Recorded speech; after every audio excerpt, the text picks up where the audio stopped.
আসসালামু আলাইকুম, আমি ডাক্তার ইশরাত জাহান ইভা, জেনারেল এবং laparoscopic surgeon, Mymensingh medical college হাসপাতাল। আচ্ছা, কখনো কি এরকম হয়েছে চর্বি জাতীয় অথবা ভারী খাবার খাওয়ার পর তীব্র পেটে ব্যথা, তার সাথে বমি বা বমি ভাব? অনেক সময় আমরা এটিকে গ্যাস্ট্রিকের ব্যথা অথবা পেপটিক আলসার ডিজিজের ব্যথার সাথে কনফিউজ করে থাকি। দেখা যায় ওষুধ খাওয়ার পরেও হয়তো ব্যথাটি কমছে না, বরং আরো তীব্র আকার ধারণ করছে। সেক্ষেত্রে এটি কিন্তু পিত্তথলির পাথরের জন্যও হতে পারে। আজকে আমরা এ ব্যাপারে ডিটেলস কথা বলতে চলেছি। চলুন শুরু করা যাক। প্রথমেই আসা যাক পিত্তথলির পাথর কাদের কাদের হতে পারে। আসলে পিত্তথলির পাথর হওয়ার জন্য কোনো বয়স নেই। ছোট থেকে বৃদ্ধ যে কোনো বয়সী পিত্তথলির পাথর হতে পারে। এবার আমরা জেনে নিই এই পাথরটা কিভাবে তৈরি হয়। পিত্তথলির ভেতর অতিরিক্ত চর্বি বা কোলেস্টেরল জমতে পারে। এই কোলেস্টেরল যখন জমে তখন আমরা এটাকে বলি স্লাজ। এটিকে অনেকটা বালু বা স্যান্ডের সাথেও তুলনা করা যায়। এই স্লাজ অবস্থায় কোলেস্টেরল গলানোর জন্য কিছু ওষুধ প্রয়োগ করলে এটি সেরে যেতে পারে।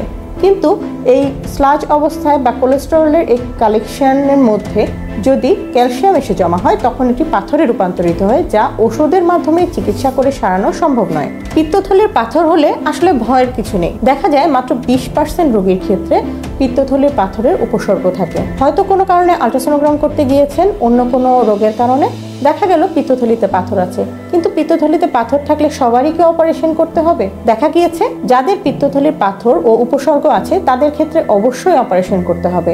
এছাড়া যাদের ডায়াবেটিস এবং পিত্তথলির পাথরের উপসর্গ আছে তাদের ক্ষেত্রেও আমরা উপদেশ দেই যত দ্রুত সম্ভব পিত্তথলির পাথর অপারেশন করে ফেলতে। এটা ছাড়া যাদের উপসর্গ নেই তাদের ক্ষেত্রেও দেখা যায় কখন উপসর্গ থেকে কমপ্লিকেশন বা জটিলতা তৈরি হবে তার গ্যারান্টি কেউ দিতে পারে না। সেক্ষেত্রে অপারেশন করে ফেলাটাই আমরা উত্তম বলি। পিত্তথলির পাথরের অপারেশন সাধারণত দুইভাবে করা যায়, ওপেন প্রসিডিউর এবং ল্যাপারোস্কোপিক প্রসিডিউর। ওপেন প্রসিডিউর হচ্ছে পেট কেটে অপারেশন করা এবং ল্যাপারোস্কোপিক প্রসিডিউর হচ্ছে পেট না কেটে বরং পেটে ফুটো করে অপারেশন করা। দুটি সেফ প্রসিডিউর। তবে ল্যাপারোস্কোপিক প্রসিডিউরে দেখা যায় রোগী খুব দ্রুত সুস্থ হয়ে বাড়ি ফিরে যায় এবং তার স্বাভাবিক কর্মকাণ্ডে খুব দ্রুত ফিরে যেতে পারে। অনেকের প্রশ্ন থাকে পিত্তথলির পাথরের সাইজের সাথে কোনো সম্পর্ক আছে কিনা, ছোট বা বড় এর সাথে তার কমপ্লিকেশন কমে বাড়ে কিনা। আমরা বলি ছোট পাথর থাকলে তার কমপ্লিকেশন হওয়ার সম্ভাবনা বরং আরও বেশি। এই পাথরটি পিছলে গিয়ে পিত্তনালীর ভিতরে ঢুকে যায় এবং পরবর্তীতে কোলাঞ্জাইটিস অর্থাৎ জ্বর, জন্ডিস এবং তীব্র ব্যথা, তার সাথে সাথে প্যানক্রিয়াটাইটিস রোগও তৈরি করতে পারে, যার চিকিৎসা আরও বেশি জটিল এবং যেখানে তাকে পরবর্তীতে ইআরসিপি, স্ফিংটারোটমির মতো প্রসিডিউরেও যেতে হতে পারে। এবার আসা যাক পিত্তথলির পাথর অপারেশন না করলে কি কি সমস্যা হতে পারে। একটি কমপ্লিকেশন তো আমরা বললাম যে পিত্তনালীর ভেতরে ছোট পাথর ঢুকে গিয়ে পরবর্তীতে জন্ডিস, প্যানক্রিয়াটাইটিস সহ বিভিন্ন উপসর্গ তৈরি করতে পারে, যার চিকিৎসা আরও জটিল।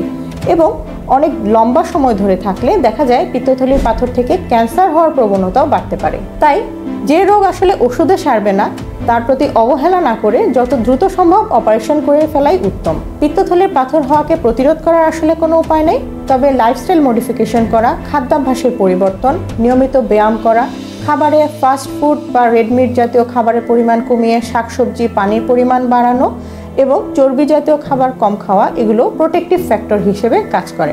আজকের মতো তাহলে এখানেই বিদায় নিচ্ছি। পরবর্তীতে দেখা হবে নতুন কোনো টপিকে। আসসালামু আলাইকুম, সবাইকে ধন্যবাদ।